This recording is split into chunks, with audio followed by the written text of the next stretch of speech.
Okay. I think we're live. Yes. Good morning. Morning. Everyone joining us on Facebook Live, and also to one of our panelists who's going to talk with us just briefly this morning about what you might expect at our faculty mentor panel, which will be on October 28th at noon on Zoom and Facebook Live. And you can find out more information about that and the links to that event on the OUR webpage, which is muw.edu/OUR. I'm Hillary Richardson. I'm the coordinator of undergraduate research here at the W, and we have with us our student assistant, Olivia Sagely, and one of our faculty members from science and mathematics, Dr. Bob Sample. And I'm going to turn the floor over to Olivia to ask Dr. Sample some questions about what we might expect from our panel next week. So I just have two questions for you. And my first one is, what does undergraduate research mean to you? Well, what undergraduate research means to me is with the academy, it's a way to expose students, to bring them in and get them exposed to new things and new ideas and stuff like that.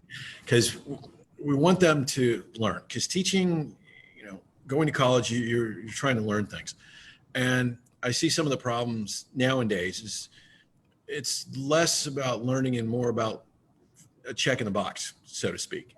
But what undergraduate research does is it expands and broadens the horizons for the students. It allows a student to come in, get exposed to new novel ideas, be able to gain the ability to think, so to speak. And it sounds odd me saying, the ability to think, we can all think. But critical thinking is something that we don't practice very often. And I think undergraduate research allows a student to develop the skills for critical thinking, where you can look at something and say, and then ask a question.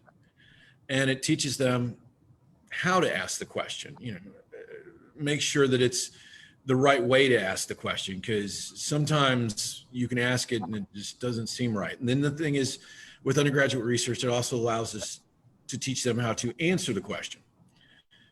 Ask the question, find out a little bit of information about it, come up with an experimental design and a way to, do an experiment to test your question and, answer it. And then you can take that and run with it and provide, to the greater good of society. And what it also does is it sets students up for success, because when you go from the undergraduate level to, say, a master's program or a PhD program where you will do research, it's a given. It kind of get your feet wet, so to speak, so you know what's coming. And the thing is, you can hit the ground running and you say, okay, I'm going to answer this question. This is the question I'm asking, and this is how I'm going to go about doing it. The other thing is, if you're going to go out and work in industry, and we're a very tech-driven society, it allows you as a student, when you graduate, to go out into industry and be able to ask questions, to answer questions. And what it does is it provides you the ability to perform and excel. A number of students don't get that opportunity, and I believe it's a wasted opportunity if they don't get one. It allows, with the research, it allows me to bring a student into my lab or a research setting, and I don't want to use the word train. I'd say expose them to a different way of learning and a different way of doing things, so that what they can do is they can develop those critical thinking skills. And if you really boil it down, undergraduate research to me is just enhancing the toolbox, so to speak, of the student. It gives them another tool they can use to go out and succeed. Yeah, that sounds great. Sort of like teaching somebody how to make their learning experience their own. Yes, definitely. And that's what it becomes. Definitely at the master's and doctorate level. I remember my PhD, he handed me a project, said, here, go figure it out. And that's what I did. But I'd had experiences as a master's level student and undergraduate. So the undergraduate, you expose them to it and they can kind of tailor things and they can learn to teach themselves things. because really down the road, as you get your degrees more advanced and more focused, it's kind of like the PhD. You can take the PhD. It says, I can teach myself things. Now, that's not exclusive just to the academy. You get a bachelor's degree in a subject, you go out to industry, you had some undergraduate research, it's the same thing. You know enough where you can say, I can teach myself how to do this because I learned how to do research and I learned how to think critically. So now I can teach myself things.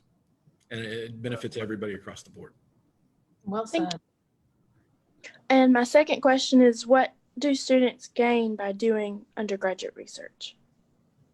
A myriad of things. A former department chair of mine, Bill Clem, he used to say, You said Bill Clem.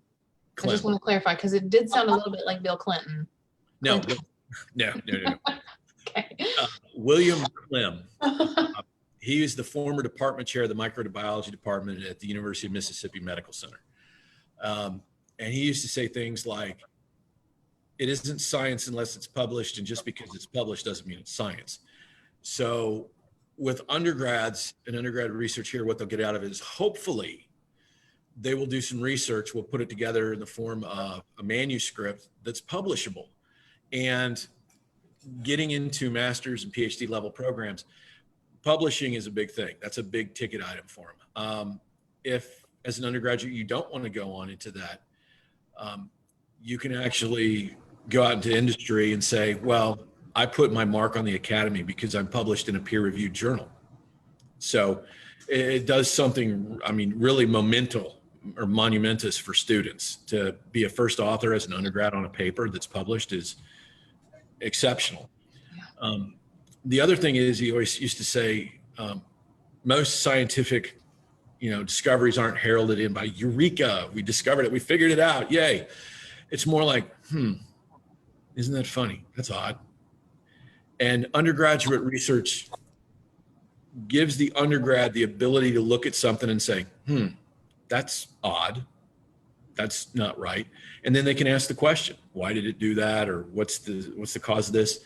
And I always use the example of the story I was told was the guy who invented the microwave oven was working in an avionics research facility, had a candy bar in his pocket, walked by a microwave emitter, and it melted the candy bar. And it was like, I'd be like, there goes lunch. But he was like, that's odd. Did a little more work. Next thing you know, we've got a thing in our kitchen that heats up our soup. Same thing with Scotchgard. Somebody dripped a little something on their canvas shoe, noticed later that it didn't get dirty, but they knew they asked the question. So with undergraduate research, we're teaching them to ask the question, answer the question, or when to go, that's odd. And then know that they need to ask a question. And so, in a combination of the publication's nice if they can get one, but I think the big benefit to an undergraduate that does research is the exposure to things that make them go, that's odd. And being able to share that with somebody too, in a way that makes sense. Yes. And it benefits everybody across the board because it produces a better member of society. To be cliche, I guess. It's cliche because it's true. Yes, it is. I look back at my undergrad experience, my graduate experience, and my PhD experience, and it's made me so much more aware of things that go on around me. Even when just watching the news, I know to look at something and question it or say, no, I think that's right, or something's wrong there. It makes you more functional in society, I guess you could say. Yeah. Well, thank you so much. Not a problem. Glad to be here. Yeah, thank you, Dr. Sample, and thank you, Olivia. And if you'd like to learn more about different disciplines or about Dr. Sample's research or about just research in general and how to participate here at the W, our panel is next Wednesday, the 28th not next Wednesday, but the following. 2 weeks. 2 weeks, right. I was going to say, I got it written down wrong if it's next week. Sorry, the 28th at 12 o'clock online. I hope to see you there.